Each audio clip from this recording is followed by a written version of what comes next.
Karen Alexander, and this is Jack Lazaro. Together we host the Known to Be podcast, Tales from the Trailer. Thank you for joining us today. Like, share, and follow.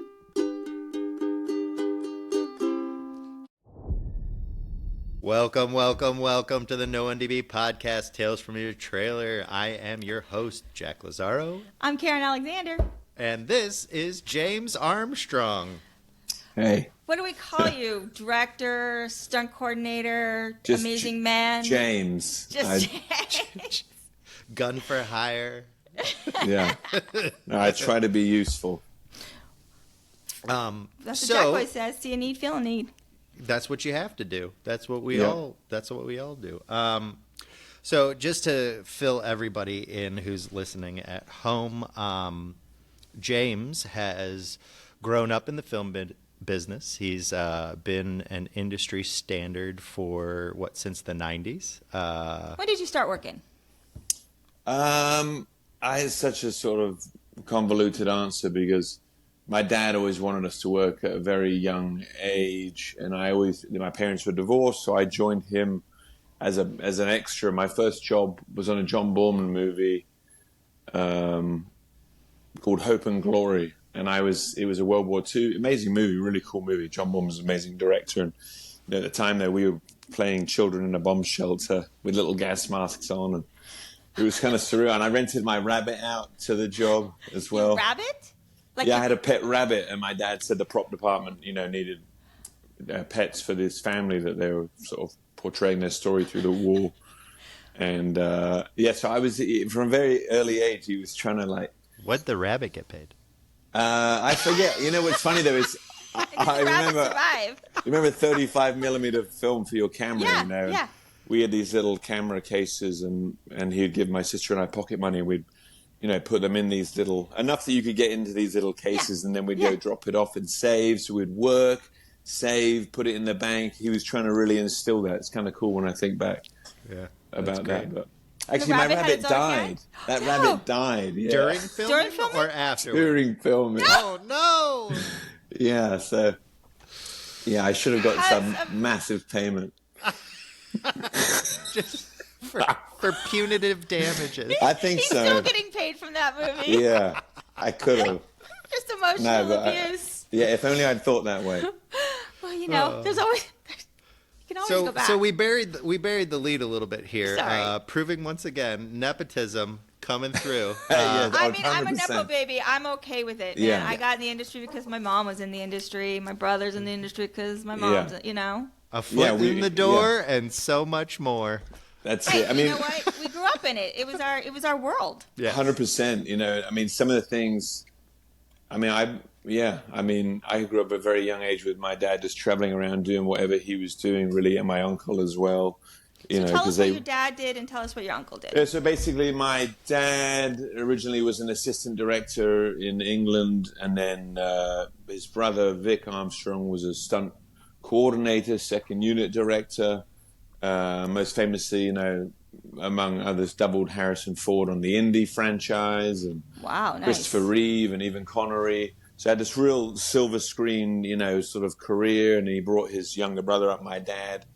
But then once my parents separated, my dad went to the States. So then I wasn't seeing my uncle as much. I was kind of just going and working with my dad on his hip. Okay. So more the production side of things as opposed to the stunt side. Initially, but because he wanted to direct, once he got to the States, he stopped assistant directing and started stunt performing to coordinate and go down that path. His brother was doing it. My dad always raced motorcycles and tried to get into race. So he had that kind of background, and then my uncle gave him opportunities, and then we were just always around that, you know what I mean, stunts. Yeah. So then, one thing led to another. So that's actually a really cool thing that a lot of audience don't know about, is that the path to directing can be many different ways. Some people go producer or producer's assistant into it. Other people 100%. go up through the DGA, the Directors Guild of America, and other people do the I love it the best. It's the stuntman's way, which is you sacrifice your body until they until you can't do it anymore. Let you start coordinating, and then they're like, oh crap, we've got a second unit, and this director's never shot action sequences, and so that stunt coordinator gets to jump over into the second unit director hat, which I know you've had more than a couple of times gotten that nod. Yeah, I mean, you're right. It does go hand in hand, because we're often trying to lean out, in choreography, the important beats. So, you get to, especially in television, you get to these sequences, the script says X, Y, Z, and you need to tell that story without wasting all this thing. So you become quite good at being concise with action and how to get there. And you're like, I need these 7 shots to tell this story. Can we exactly. do these? Yeah. But you are telling the story. Even through stunt, you're still the storyteller. Yeah, you're continuing the story. Yeah. Exactly. And often, I mean, as we try, that's definitely, you're quite right. That is definitely the sort of best and main objective in terms of trying to get these units to show you can tell a story, and that you do know how to use a camera and these things, so that you can ultimately command a main unit, get a episodic or something like that. And it's nice now. There was a time when it was almost, I don't know, I think it was sort of ignored almost. No one knew about a second unit. You saw a movie, you saw who the director was it, and 50% of that movie could be an entirely other separate unit. Mm-hmm. Just putting it together, from all throughout the crew. Mm-hmm. Not just the second unit director, but so it's nice now to see that people are far more educated, or not even educated. There's more exposed. The veil's down a little bit in terms of what we know. More. They're seeing that there is. I mean, I've worked on shows where the second unit sometimes is even bigger than the first unit. At times, with all the stunts and everything else, and just the special effects and stuff that go into it. It's funny because I did grow up. My family's in stunts as well, the Rondells, and. Yep. Yeah, great. So family. we always, and then my uncle Rick Rondell was a producer, but it was kind of fun watching that because we worked together a lot. So we would be on one side of it, and then the second unit would be like, my mom always joked on right. We did Matrix. The days that they did big stunts on second unit, my mom, they weren't allowed to have radios or anything around her because she didn't want to know if anything bad happened, because there was like 15 people that were in her family over in second unit. Yeah, she's so stressed. I mean, it was just so intertwined, stunts and everything else, and just the family. My brother. You spend months, and and even the hours you're on set are very, intense. They are very intense. There's a deadline. Everyone's got to do their job to the best, get the talent out, get them ready, get them out, get them dressed, get them on set, rehearse it. Translate that to the crew so that they know where to be and how to capture it, and then and always safety. Enhancing. What's that? And then not only that, you're in charge of so much safety. Yeah, you're in charge of the safety of the crew and of the stunts, and that is a huge responsibility for anyone in the stunt department or special effects as well. For sure. Yeah, but I think ultimately it's down to you. Yeah, and there seems to be far more, again, eyes on that now too, and just in this day and age, we need to be we don't need to be hurting anybody. You know what I mean? We've got all the tools to do it correctly, and it's just taking a step back. Often I think that's what I respect most when I'm working. Because as stunt coordinators or second directors, all of us, we still often perform. I mean, I'm thankful now to be busy working steadily as a stuntman again for my colleagues who I respect a lot. And one thing they all, or I'd like to think we all share in common, is the ability to command the set and slow it down, get things communicated so everyone knows, you've got people that weren't even on the set and now have arrived to either watch talent or a background, and suddenly you're going to do this thing. And if then they had the knowledge of knowing what's happening, maybe they could communicate something, or you could keep it safe. So even things like that, it's key to not become complacent, I think. Yeah. Just for those that don't know, Jack and I have both worked with James in a position where he was a stunt coordinator and also as a director. he directed an that's true, episode that we all worked That's excellent. which It was was a great amazing, and episode. the communication on that episode, and just it was a great episode. It Well, was I so much appreciate fun that. watching you do all that. I'll pay you after for saying that. No worries, just send the check. Yeah. So we've seen you in some of those capacities as a person that is in charge of keeping that calm and that stillness, but also communicating and getting the job done, and you do it with such grace. Oh, thank you very much. I appreciate that. You know, and Well, but we're not talking about his better half, his younger brother, Jack. Yeah, I mean that's true. Jack is amazing as well. You're only as good as your team. Yeah. You know, and that's the thing. Never forget that. And none of us do. All of us know it's all a shared thing. But when I was lucky enough to direct one of those, leaned hugely heavily on my stunt team and just sort of expected them to do these certain things. And Jack, my right-hand man, Jack Barnett, also my brother, coincidentally, so he's been tortured by me both for free and on contract for many years. You're like, can you put a wig on him? Because it'll be great if Yeah. you just put a wig on him. Just put a wig on him. Yeah, so some of his bigger gags were off camera, being tortured at probably 4 or 5 by me. Well, you know, as kids, I mean, so tell me how that all was. Yeah, so Jack and I basically,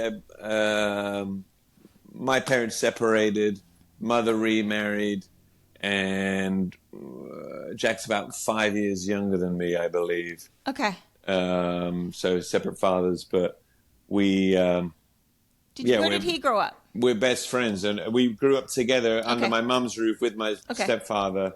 Okay. In England, in the countryside. They moved around a lot over. My mum kind of did that as a business where she would buy a house, do it up, flip it, 2 years later moving. So we were just in and out of schools all over the country in England for years. And then I would travel, and each break I had from school to go see my father in the States at that time, you know, so Easter, summer, Christmas, I was never with the family in England. Jack was alone through all that, but...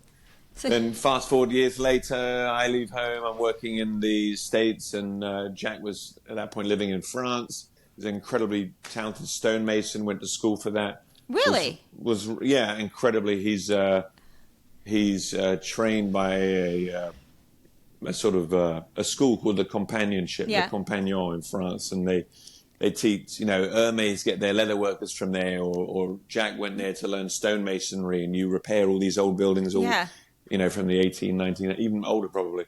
But so he had all these ability in rigging and understanding things, and was unhappy, so came and visited, met my sister-in-law, and then the rest is history. So he's been we were back together now. Yeah, from building tree houses. Derailed. Yeah. And you know, now it's incredible. I mean, what I just described, him moving here, I think it's honestly been 10 plus years where he's just been at my side. And, you know, definitely first half of that decade was him being thrown through glass and lit on fire and hit by cars and things. He loves to get lit on fire. He does. He loves it. Yeah, see, now it's his favorite thing. So. Yeah. The first time you had to ask him to do that, were you like, so...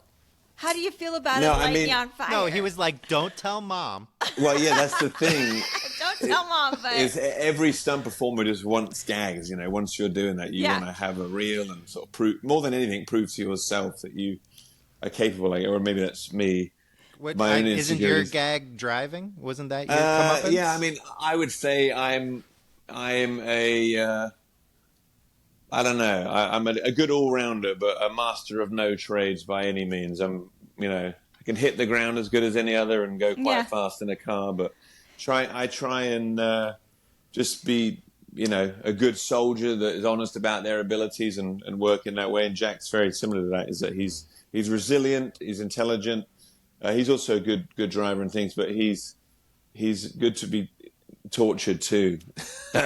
Well, he's a good guy. He really is. Now he's an incredible stunt coordinator, you know. Right. We will be speaking with Jack at some point. Yeah, you should. He has a lot going on his plate right now, so we are doing him in January. Yeah, he has to. A 3-year-old and a 3-week-old or something. I mean, I was like, well, Lily and Jack. You could spare an hour. Yeah, come on. I mean, come on. What are you doing? Yeah. But no, I'd be lost without Jack, and I'm extremely, I'm honored and definitely appreciate the fact that I'm able to work alongside my brothers so much. When we're back running a show and keeping everyone safe and getting good people on there, and he definitely makes me look better. Well, and it's nice to have family with you. It is, but I know I drive him insane. I drive my sister insane. That's just what you do. It's part of the DNA. I think I drive everyone that works with me insane, but luckily they all think No, a little bit. I'm a little bit anal. It's important to me that again it's safe and everything's good and me too. Can I say that okay, if you weren't anal about it, that it would be a big problem? I mean, the rigging alone, if you're not highly specific with your rigging, you're done for. Yeah, if you're, you do need to be on it. If you're a little bit off on flipping a car, that's disastrous. So, attention to detail with a safety-focused mind is one of the reasons why we wanted to get you on. But the other is because we just love stuntmen in general. My voice. That's funny. But we love stuntmen in general. I mean, Karen and I love making making a guy who doesn't look like that lady run through a wall. That's perfect. It's funny. We end up spending a lot of time in hair and makeup, just getting wig. I have to say, stunt people are probably it's always funny to me how much they complain about how much things hurt. The wig. Oh, the wig hurts. Oh, that My hurts. wig Why you hurts. this? And I'm like, you were literally going to go jump off a building, and this pin is what's going to take you to the edge. Yeah. I always try and be really good to our stunts, though. I'm always That's so very true. aware of their time and also their, trying to get back to work, and they never really want to wear the wig, and The only thing I would complain about as a stunt man is pins. Yeah, when you have to wear a wig. In the pins. This freaking gnarly wig. I know. And your hair's all sprayed and there's pins everywhere. You shouldn't have that many pins, though. I know. So actually, when we were doing a job we were doing Mummy Tomb of the Dragon Emperor. I think it's Mummy 3 or 33, one of them. And we were in China, outside Beijing, and I was doubling Luke Ford, I believe that was his name, and he was meant to be Brendan Fraser's son. Anyway, this big blonde wig on, and I took 2 days of that and the pins. I think I fell down. I had to hit the ground once, and I bent a pin into my head. So I was like, that's why hairdressers, you always put the pin in, and the pin comes back out the top of the wig. Yeah, that's true. My wife told me thing. that. My wife does hair and hairstylist, and she always said that.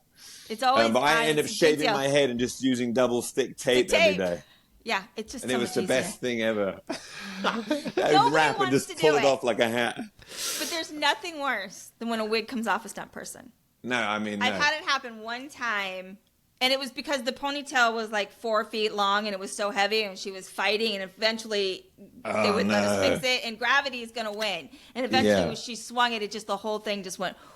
Took her. Oh, it was awful. And you were nervously watching. You can't use that take. You can't use that take. You can't use that take. She was bald at that point, but no, it was so bad. Terrible. The whole thing came off, and it was just.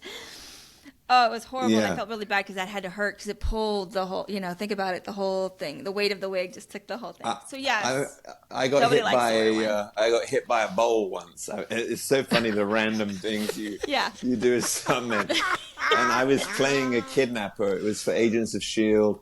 I was going into this guy's got this character held prisoner, and she escapes and takes him out, and we had a soft prop, and it just didn't look very good. So in the end, they're like, can she just hit you with it? I was like, yeah, I'm sure she can. And it was a stunt. A great friend of mine, Hannah Betts, great stunt performer. Hannah Betts. And she's like, I'm going to hit you with it. I said, yeah, hit me with it. And when I came in, she hit me so hard with this bowl. The sound was incredible. My wig just flew off when I hit the ground. But it kind of flapped up. And it made a weird sound. They thought that was great. And I remember just whoa. Let's not do that again. Yeah. Talk about getting the right person for the job. You're like, if somebody's going to hit me in the face, I'm glad it was you. Yeah, exactly. Yeah. Have there been other people, if there's a big stunt, maybe the person's to the coordinator level or whatnot, and they come in and they do you a favor as you're coordinating. I'm thinking. Yeah, I mean, continue what you're saying there, Jack. How do you mean? Well, I remember the day when we were on Fear the Walking Dead, and you brought in a stunt woman who is the best driver for decades. Debbie. And she had to You drive brought in Debbie. Debbie Evans, yeah. Debbie Evans had to drive an MRAP, which is basically a SWAT team vehicle that's armored and lead line and every other massive, heavy, horrible, and she had to do like a 30-foot skid into the guns pop open and just level everybody. Yeah, and she did quite a few of those. Debbie was the right person for the job. I mean, I think ultimately that's what your job is to get the right person for the job. I mean, that was a female character doing that. You could easily just argue and put your friend in there or a guy, but she put the right one in, and she was gracious. She was like, put whatever wig you want on. You want to dirty me up, go ahead. It's important to get the woman to do it, and she's the right person, And it's so cool when people see her. It's awesome. I think we actually had to add some blocks a couple times to the pedals. Because she's short. She's short. Yeah, so that she could reach the pedals. But she puts it there.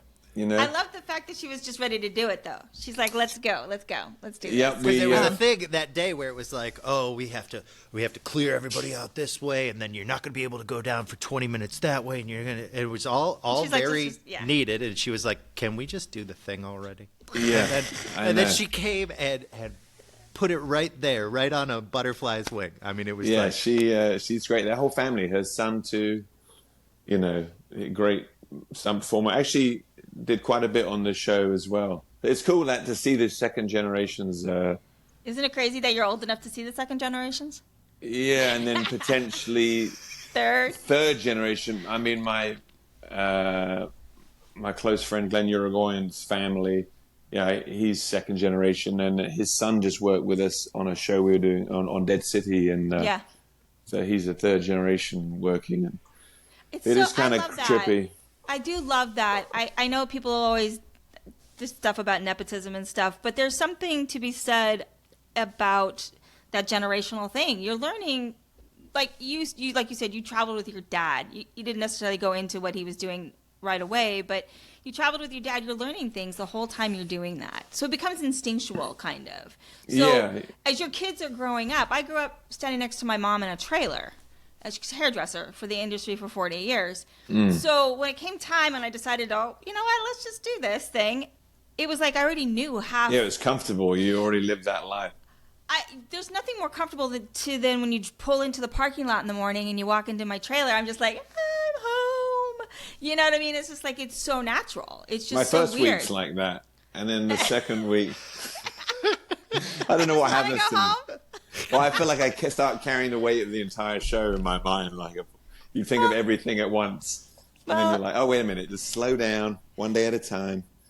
That's all you can do. Yeah, that's exactly. But it's you're right. It's a nice.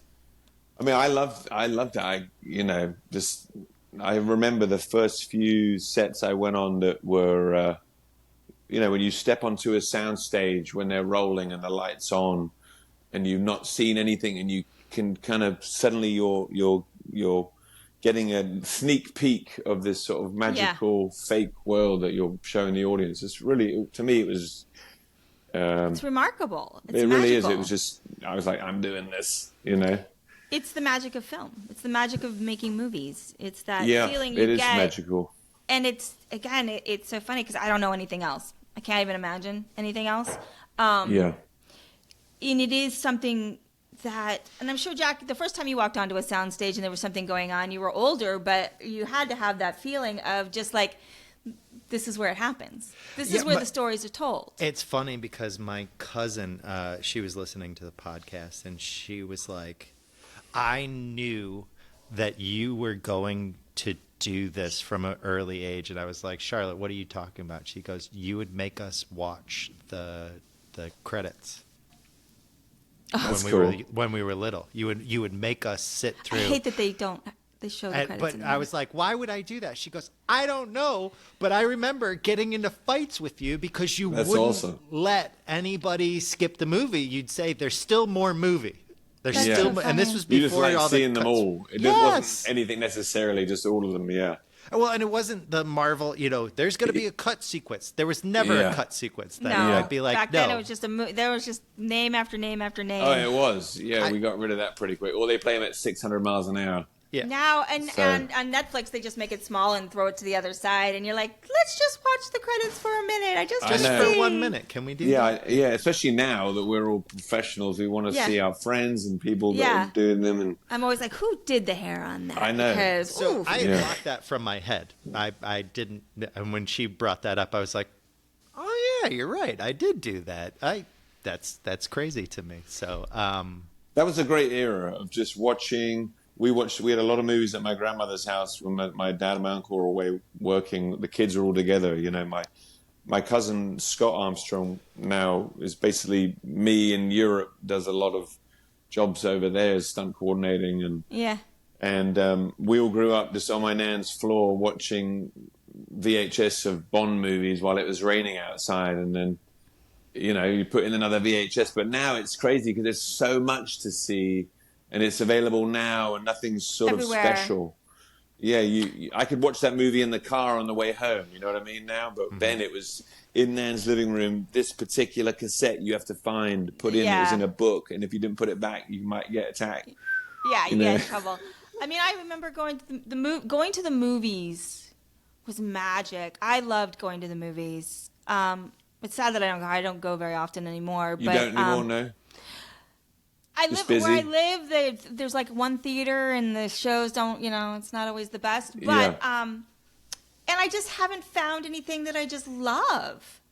Do you know what I mean? Like, there's some things I want to go see now, but, it has to really be it has to sort of draw your interest to get you out to sit in a theater. I mean, again, if I go, I love it. I do love it. And if there's something that's coming out that I want to see, but lately... Well, it's not as necessary. I think before you had to go to see that movie that people...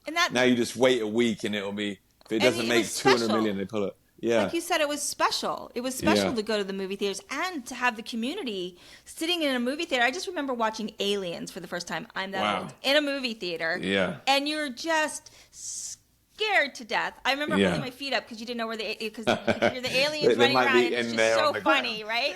And yet everybody screams and everybody, just like there was such a sense of community when you went and watched films and stuff in the theater. And now everybody kind of sits at their home and then they're looking on their phone and doing other things. It's that saddens me. Like when we watch movies, it drives me nuts that my sister is on her phone.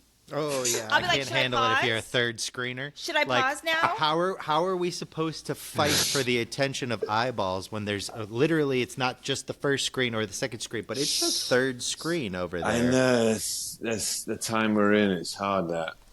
And I think I'm in a place where I'm still hold over to the other thing, so I will literally be like, "Weave, I'm pausing while you do that." Let me know when if you're it's finished. important. Pause it. I grew up in Cleveland, Ohio, and they had a small art house cinema called the Cedar Lee, and this was the type of place where on a Friday or Saturday night at midnight they'd do a Rocky Horror Picture Show. Yeah, but they'd also do, But I'm a Cheerleader and all these like tertiary art house films that you would never get to see at an AMC or a Regal. And you just don't see that anymore. I mean, you get the Alamo Draft House, but even then, where's the business model for that? And how are you? It doesn't exist. It's gone. It's sad. I mean, that's who knows what's happening, because it's definitely it's all changing right now in terms of what we're gonna. I say the industry is gonna start producing what format, episodic. How many episodes is that for a season? And I know that's changed so much. Yeah. Do you do?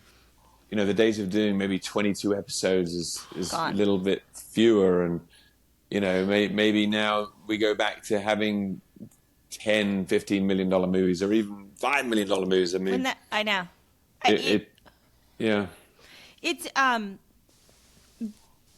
are you putting yourself out there to direct those movies? I mean, did you enjoy directing? Did you love it? To me, I loved it. Do you want to keep That's going? what I feel that my ultimate job in the industry is. I love it. I love the stress of it. I love I got to do quite a bit more of it in Boston recently on Dead City 2 and season 2 rather.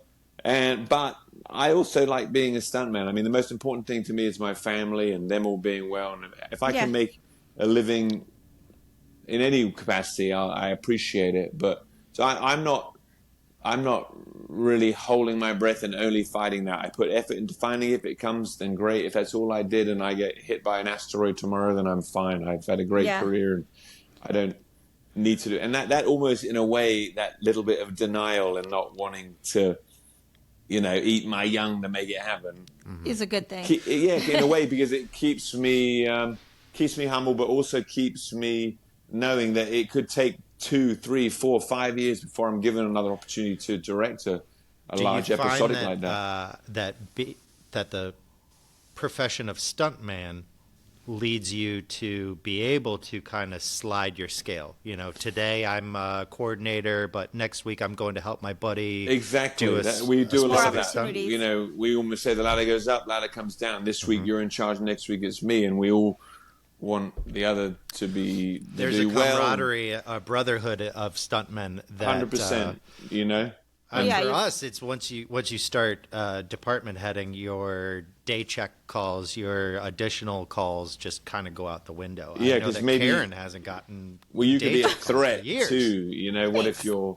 There's some of that as well, where what if you're too good, or so all that. Luckily, well, I'm definitely not too good at anything, so it's nice that we'll keep each other busy and.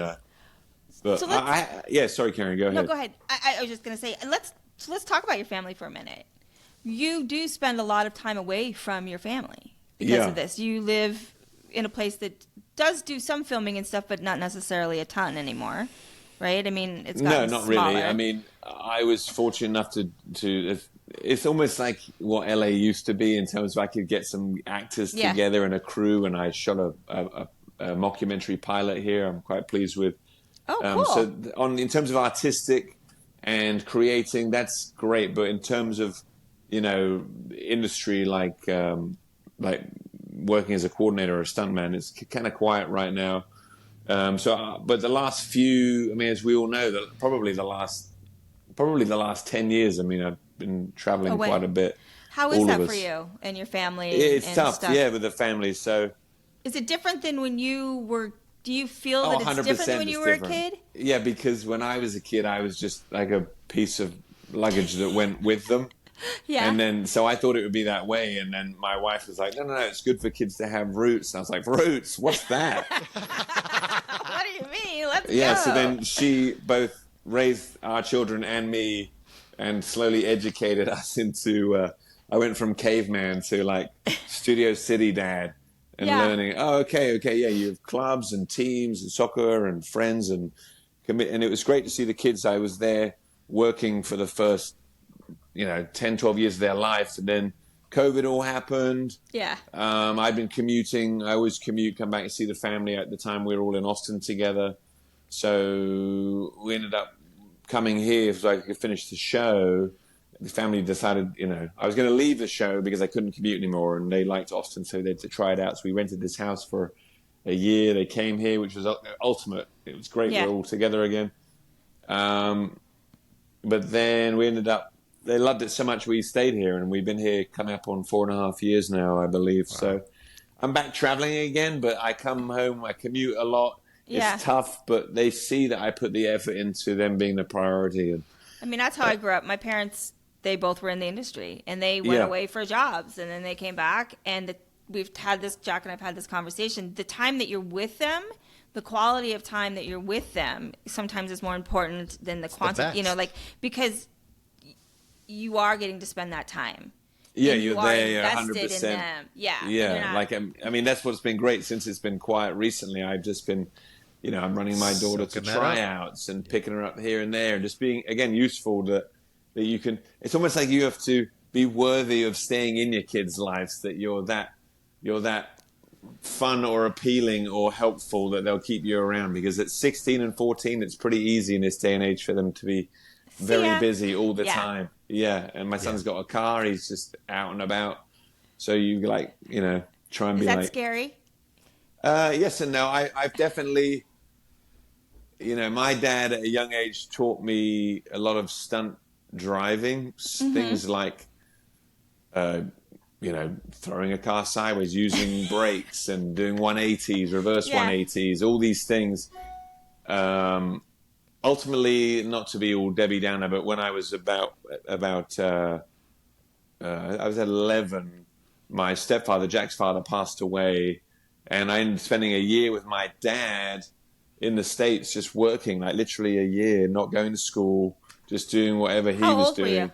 I was 11. 11. Okay. Wow. And I was just kind of, that was definitely the year that I was like brainwashed. This is it. The this die was cast. Yeah, he's other like options. Showing me Variety and Entertainment Weekly, telling me I need to be a producer, and then we'd stunt driving in the daytime. That's not wrong. Looking at Variety at nighttime. If you need any makeup and hair, we'll be happy to. But point is when I got to be a teenager and had a car, I was showing off all that stuff like an idiot, you know, crashing all sorts of cars. And so I didn't show my son any of that sort of stuff. I've just shown him low-speed car control. He's been doing rally driving, which is all no traction, and off-road. So he knows how to gather it up, but he isn't necessarily. It's just totally delusional in my mind. But yeah, because you don't think he's out there doing the other stuff. I don't know. I hope not. We'll see. Do either of your kids want to go towards the industry? He does. My his sister Ava is a great soccer player and a very smart girl as well. I don't think she likes coming to work and being there and, you know, hitting crafty and sitting with me and looking at the chaos. But so she wants to be a producer. No. Yeah, exactly. No, maybe she'll do what your father wanted you to do. I think she's talking about being an anesthetist or something like that, like some intense job like that. But yeah, I don't know. I if my son wants to do that, then he's got it. My dad used to make me try out, which was really good. The first people that took me out under their wing, Eric Norris, a huge amount to that man. Chuck Norris's son. Yeah. He was doing a Walker, Texas Ranger TV show, and he gave me opportunity doubling Wentworth Miller on that for a long time. Years we did that. And, you know, then I went back to my dad kind of, and he was doing the Green Hornet, and I had to sort of audition. And that was good because you're proving to yourself that you're capable. You're intimidated by others, people that are good, and it just is what it is. You go there and you get a job that way. Like you just naturally, the pecking order, that person's clearly better than me.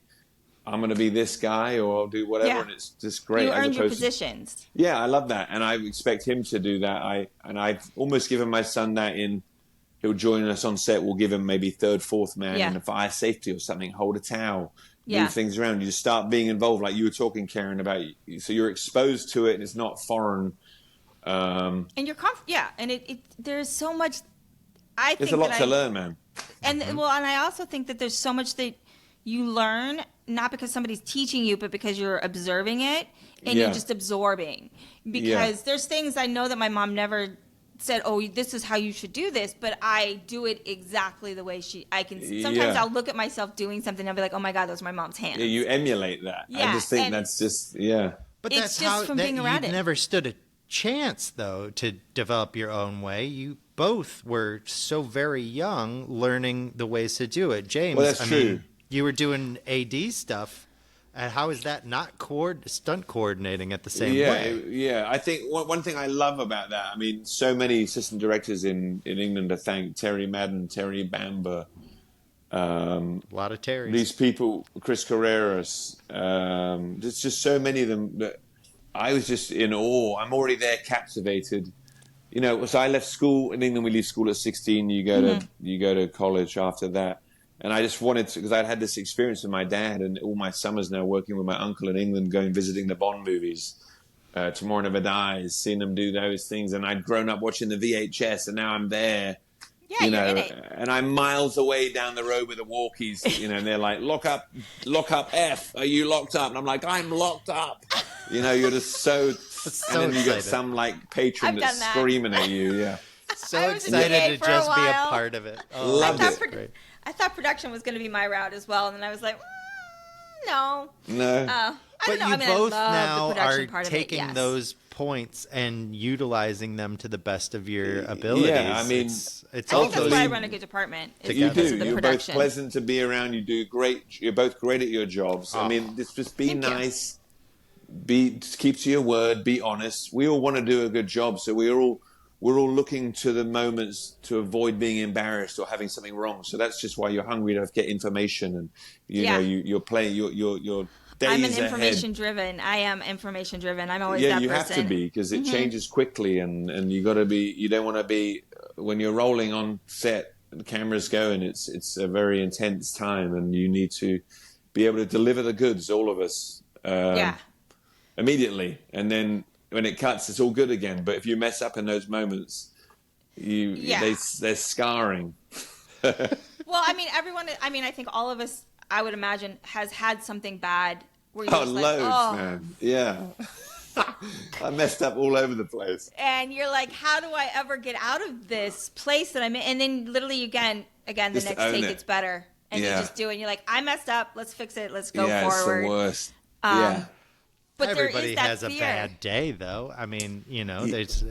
That's true.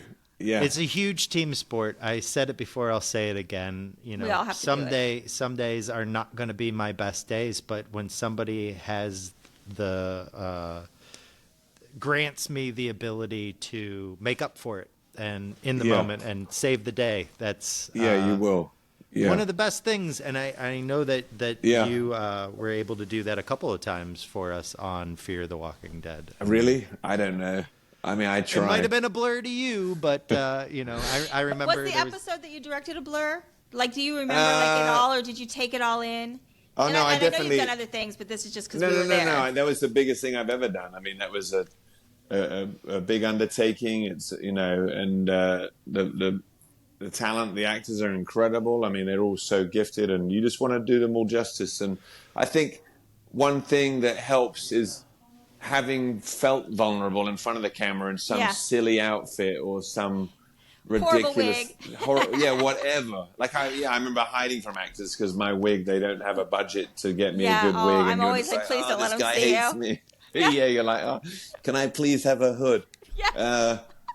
Anyway, so I kind of felt, I almost in a way, I know what it's like for the actors to be vulnerable in behind it. So at times, if I can see it, and having to grow up at a young age, I like to sort of connect with people and find myself, I feel genuine. I want to be genuine to people and make them feel comfortable. And then you get people's best work, compliment, be open to ideas, but ultimately appreciate it all. And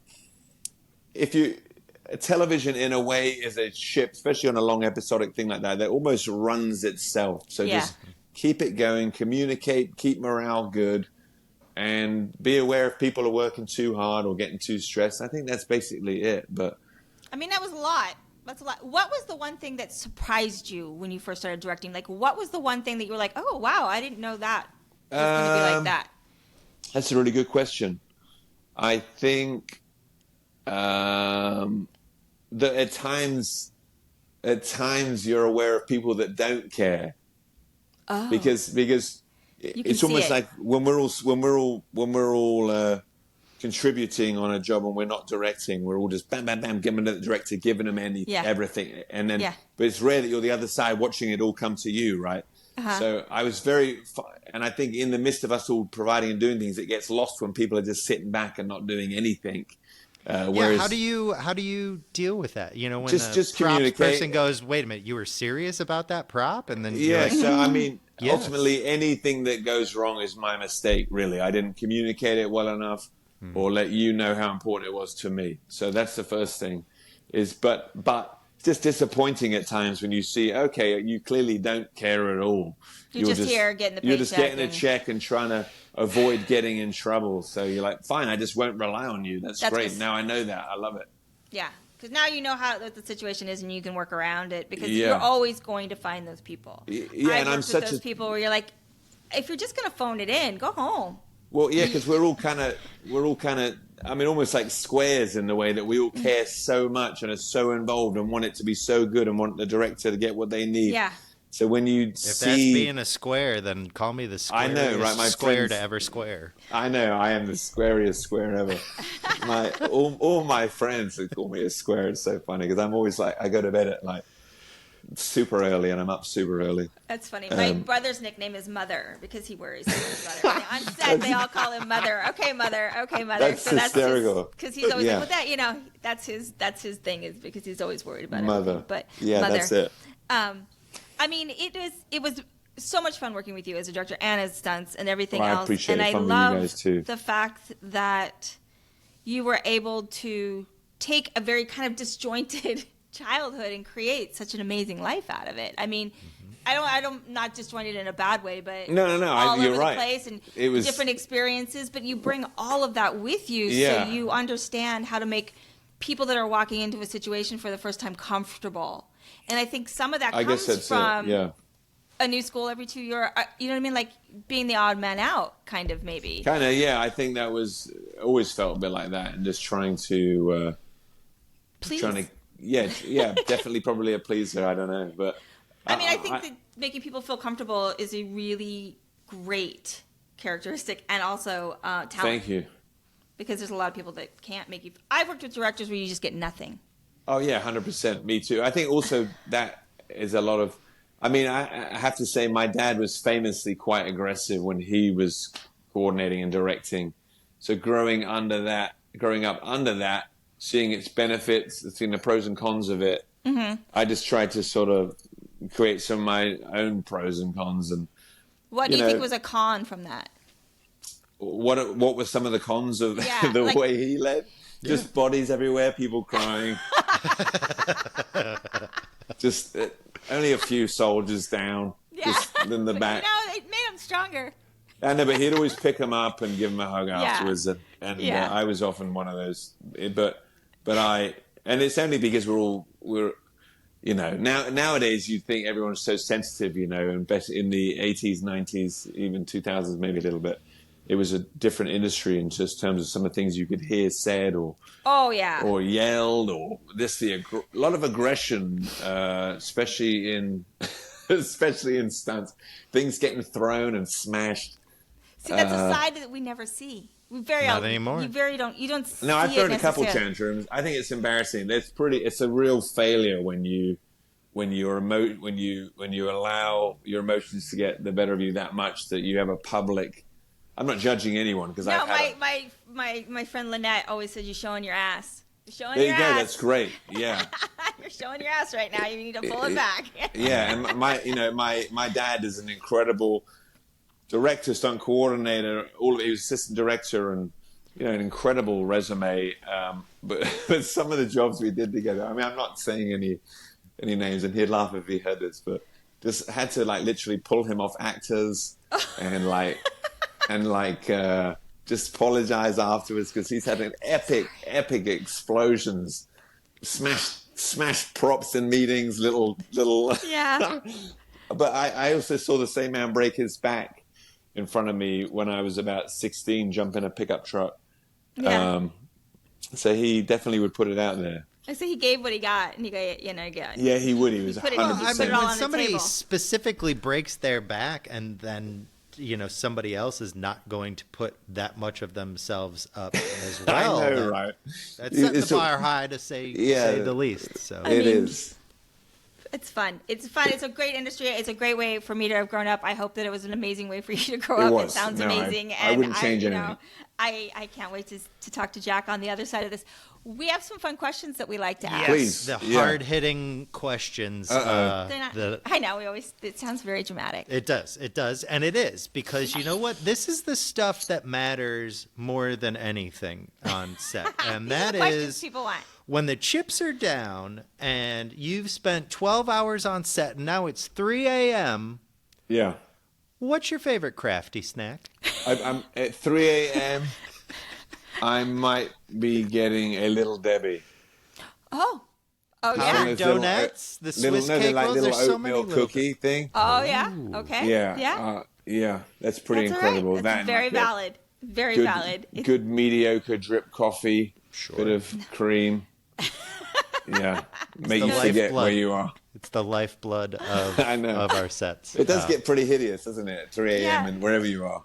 Yes. I mean, but that's when they're like, "Hey, we've brought out sausage and peppers for you guys." It's like, because that's what I want to eat right now. I know, the pizza heart attack in your car on the way home. I know, but Wheels nothing of tastes death. better than set pizza at 3 o'clock in the morning. As the sun's coming up. And people are fighting for it. It's like people are stealing whole boxes. Yeah, especially the cold one that's left over as you're walking away. It's so good. It's so Breakfast good. If it was good then, it'll be better later. No. Yeah. Speaking of, how do you start your day? Do you, what's your favorite breakfast order? On set? Yeah.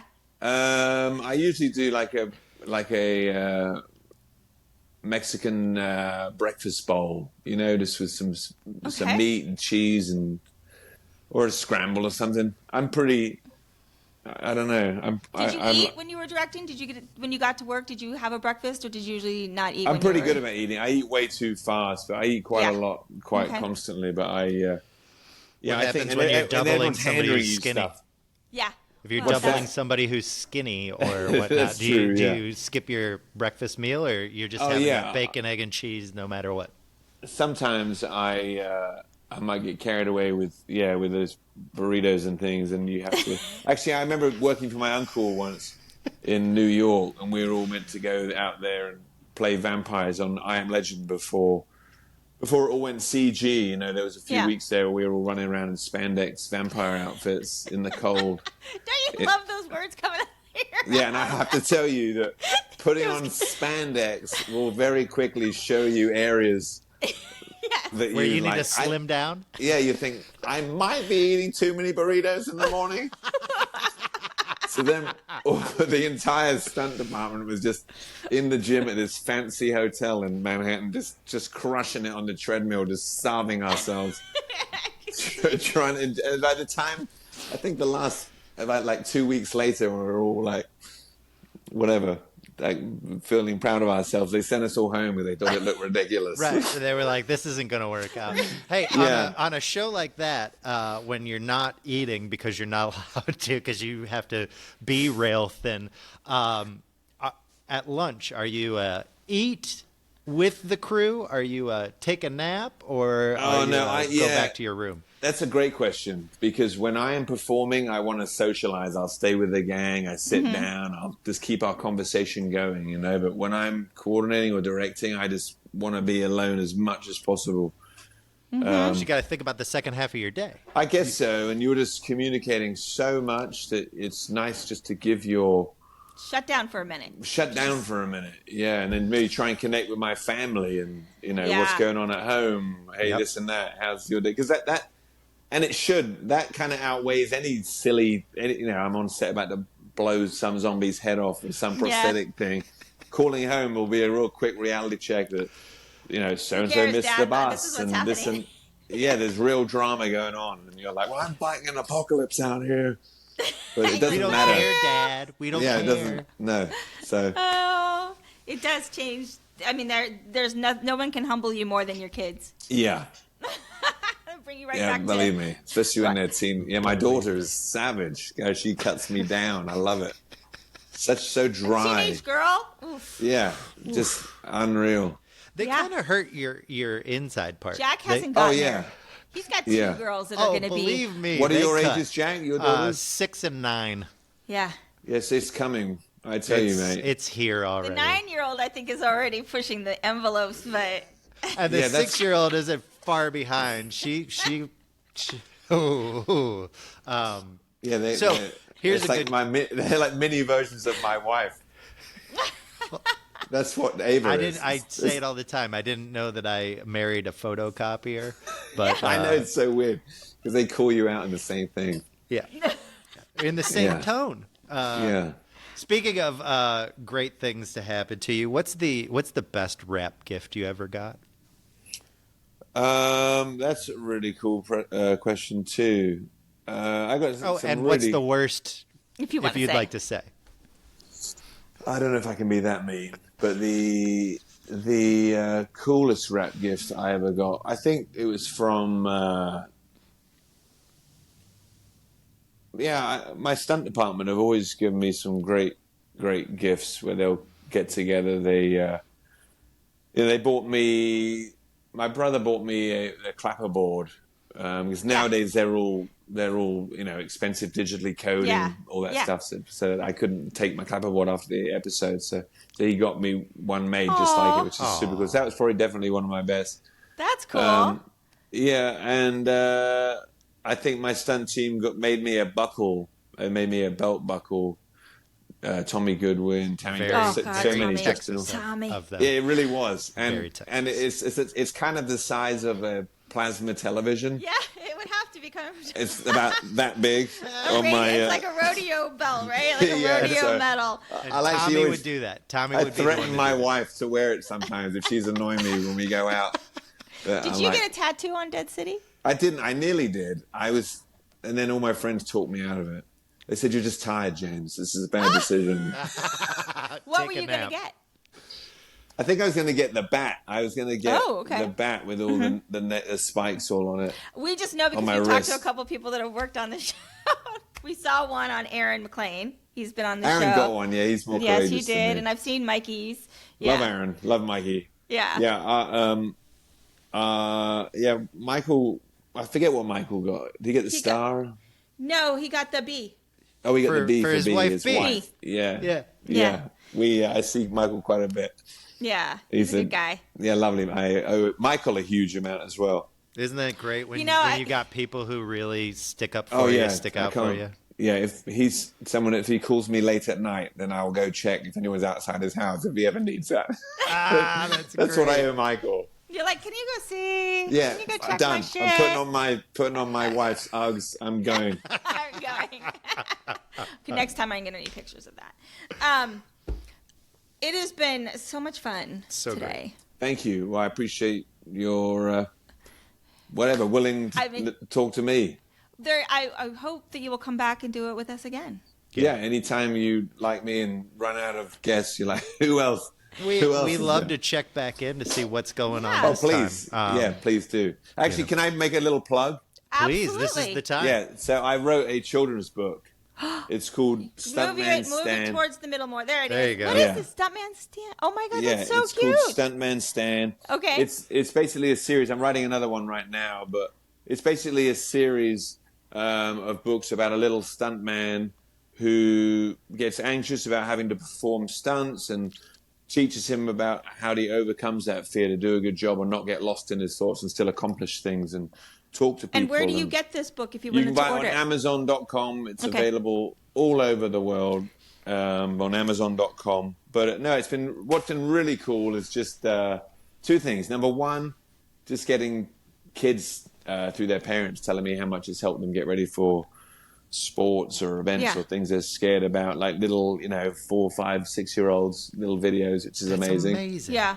And the second thing is I didn't even think about when I wrote it is that kids of stunt performers now realize what their parents do, because it's talking about what the adversities they have to go to and what their job is. And I didn't even think about that. I write a book as a stuntman for people, thinking about my counterparts, or then reading it to their kids, and their kids are learning what they do for a living. So that's been really rewarding. That is cool, and it is interesting because, like I said, my brother does stunts, and his son Keegan is so funny because I thought for sure Keegan would do stunts. He's not. He's a rock climber. It's crazy what he does, the things that he could do, and he's very talented. But just not into that. I think he didn't like the stress or the pressure of it all. Yeah, well, there's lots. Who's Dalton to you? Dalton Rondell. He is a cousin. Okay, he's a cousin. Great, another great Rondell. All the Rondells. So they're all cousins. Yes. Well, great family. I know. It's fun, and I appreciate the plug too, letting me get my book out there. That's what this is for. Because I actually think it's a great idea, and it's kind of a fun way to get kids to understand that it's okay to be anxious, and there's a way 100%, to work through it. And how to deal with that, and just knowing at the end of the day, just do your best. That's enough. Like, did you just wake up one day and was like, "I'm going to write a book"? Well, no, I used to do sandwich.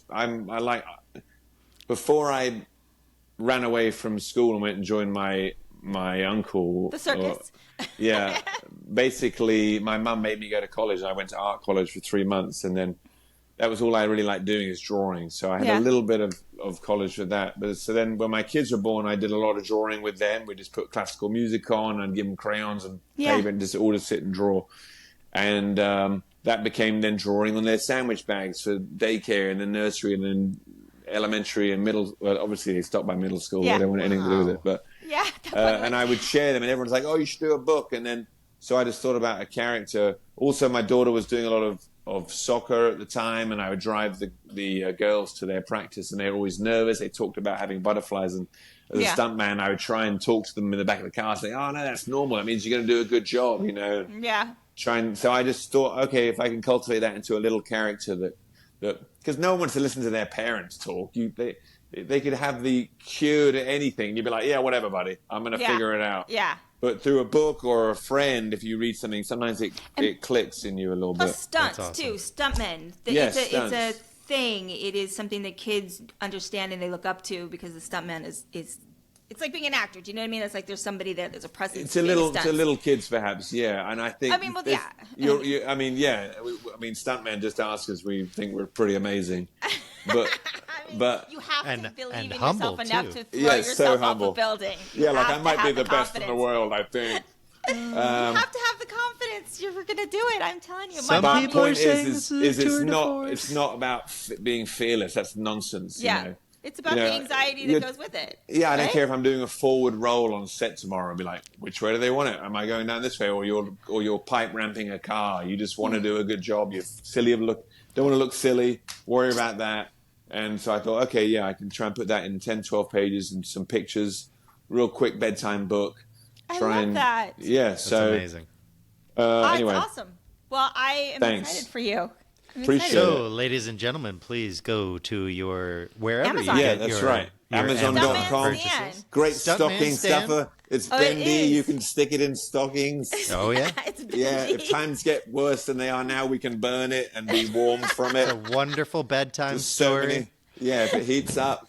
God, look at all these uses. It's a multi-use book. No, I think that's amazing, and I love that. I love that. All right, So, appreciate you both, man. This has been great. Thank you, James, for coming on. Thank This you. has been Tales from the Trailer, a No One to Be podcast.